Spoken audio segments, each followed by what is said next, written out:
Hola a todos, bienvenidos a una nueva unidad, en la cual vamos a hablar sobre el Renacimiento y la Reforma Protestante. Bien, este tema va a tocar dos aspectos muy importantes, ya que casi todo el temario que hemos dado hasta el momento ha sido en torno a una etapa histórica que se conoce como la Edad Media, ¿vale? En el tema anterior sí que ya empezamos a hablar de las expediciones marítimas, vimos un cambio, una serie de innovaciones en el plano tecnológico, la invención de, por ejemplo, del astrolabio, la utilización de los portulanos. eh, Hay un cambio también de mentalidad, hay ciertas personas que empiezan a creer en la esfericidad de la Tierra.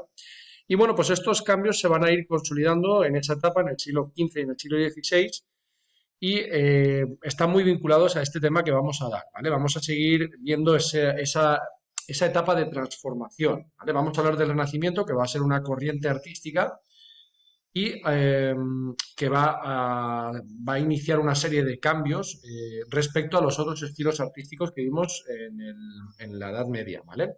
Respecto al románico y respecto al gótico, bueno, pues el Renacimiento va a, a- va a implementar una serie de cambios en el arte, ¿vale? Tanto en la escultura, la arquitectura, como en la música, en diferentes artes, ¿vale? En segundo lugar, el segundo bloque de este tema se va a centrar en la Reforma Protestante.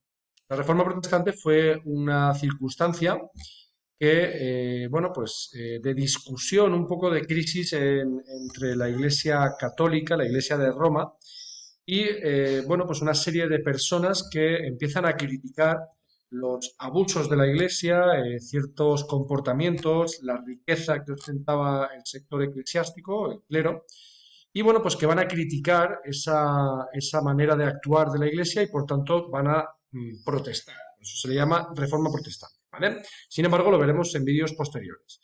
Bueno, vamos a iniciar este tema, como siempre, como en todos los temas, hablando un poquito de los diferentes apartados que vamos a desarrollar, ¿vale? En primer lugar, vamos a hablar del humanismo. A ver si aparece por aquí.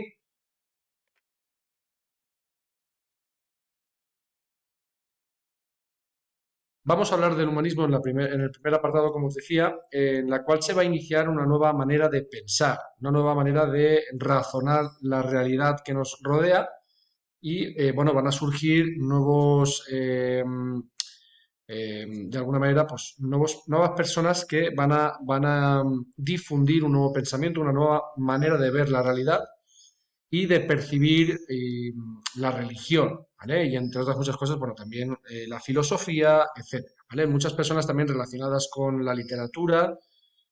Vamos a ver una serie de personajes que van a difundir un nuevo pensamiento, ¿vale?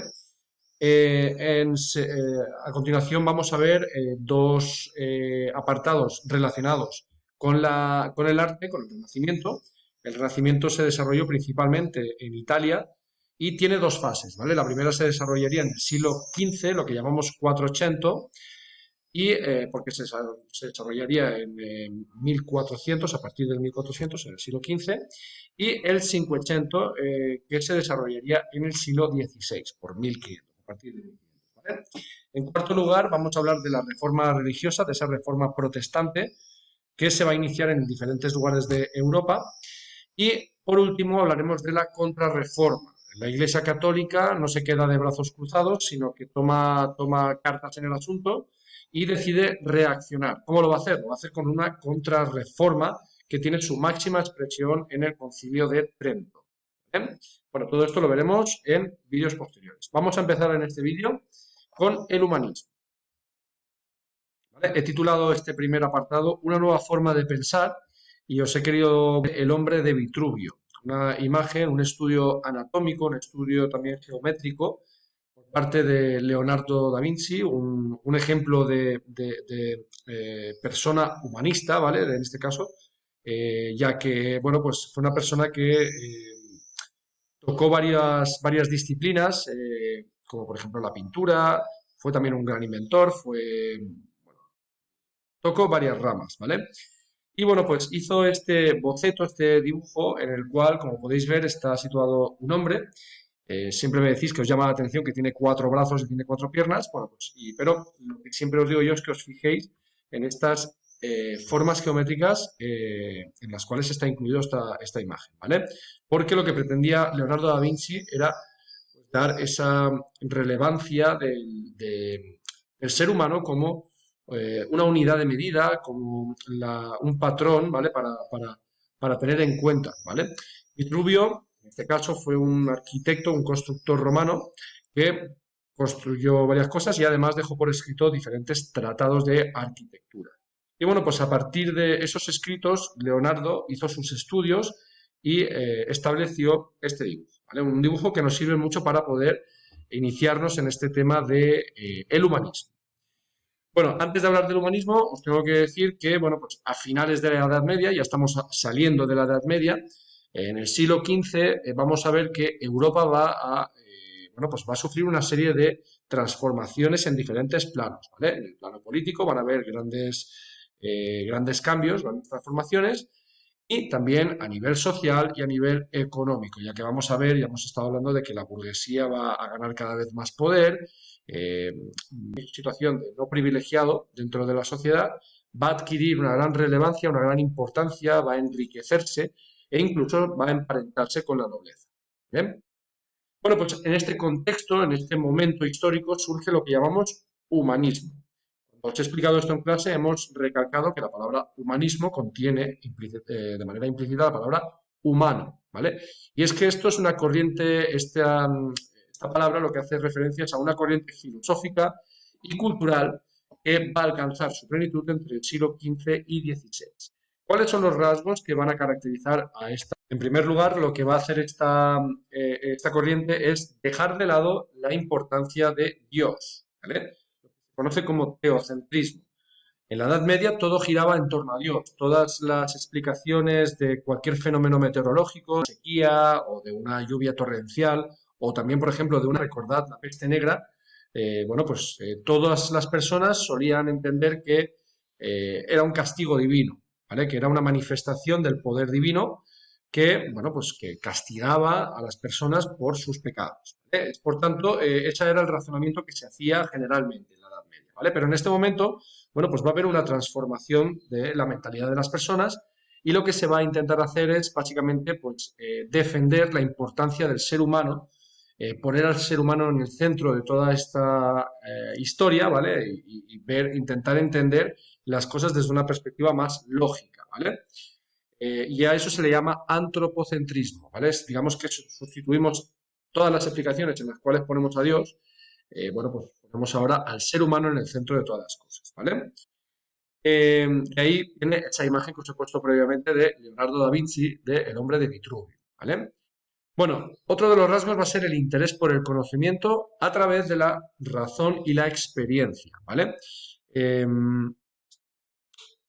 Los humanistas van a ser una especie de científicos de la vida, en la cual van a intentar experimentar las cosas a través de sus sentidos, intentar entender por qué ocurren las cosas, experimentarlas, probar, ¿vale?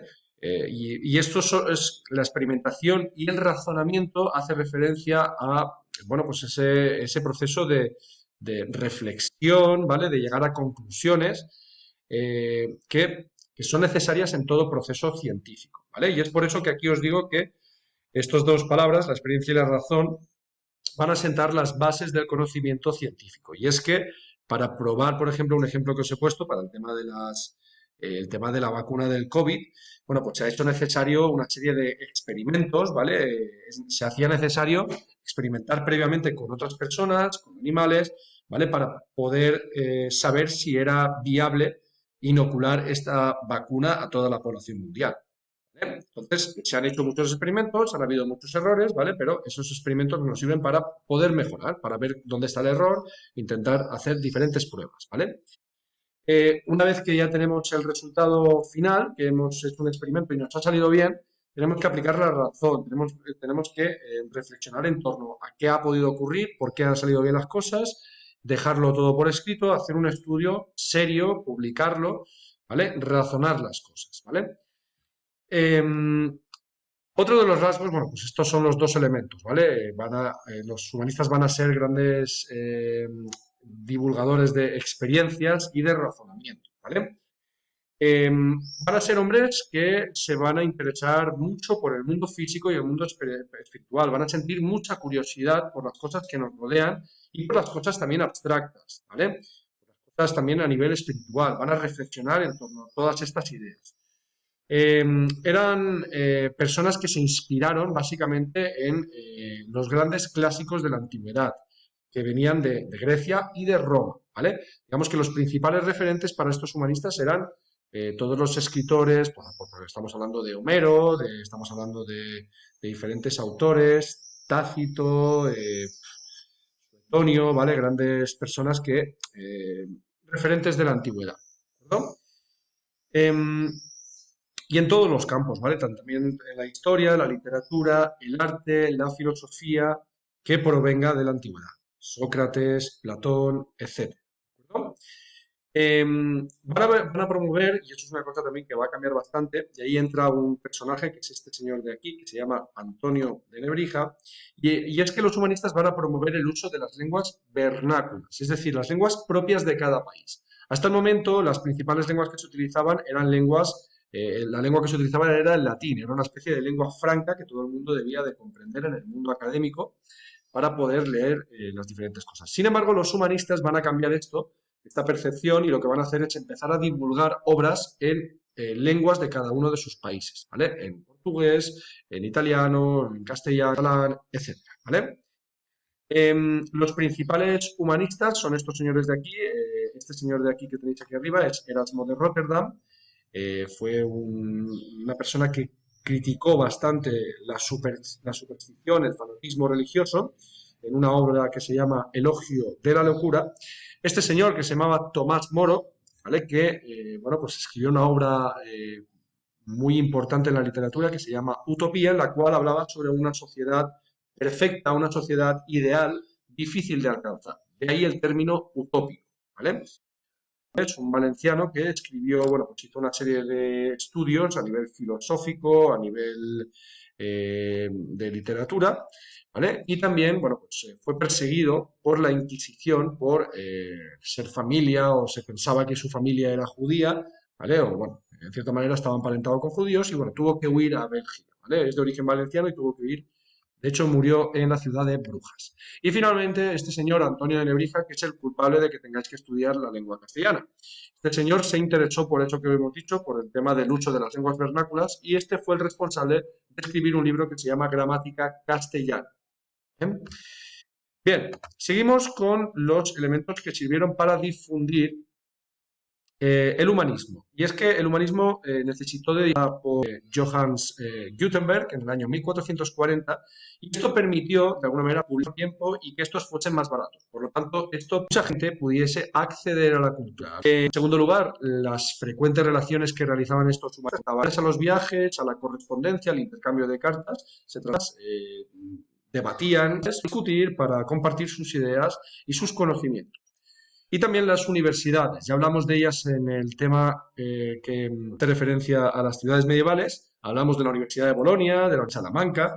Bueno, pues las universidades de Viena, Alcalá de Henares, únicamente estudiaban, bueno, pues ciertas carreras como por ejemplo teología, leyes, etcétera, ¿vale? Y ahora se va a promover el uso también de estudios clásicos, ¿vale? Bien, para finalizar, simplemente hablaros del Renacimiento. El Renacimiento, una vez que hemos hablado del humanismo, bueno, pues el Renacimiento es el interés por el ser humano, por ponerlo en el centro de la ecuación, en el centro de todas las cosas, va a promover la aparición de una nueva corriente artística. El Renacimiento es un estilo artístico que lo que va a hacer con esa tendencia teocéntrica y va a convertir al ser humano en el principal centro de interés, ¿vale? El artista constantemente lo que va a buscar es alcanzar un ideal de belleza, y se va a inspirar también en diferentes, vamos a salir de los temas bíblicos y vamos a especializarnos ahora también en temas mitológicos de la antigua Grecia y de la antigua Roma, ¿vale? Es un arte que se va a inspirar en Grecia y en Roma y va a surgir en Italia, principalmente en Florencia. Hasta aquí el vídeo de hoy. Un saludo.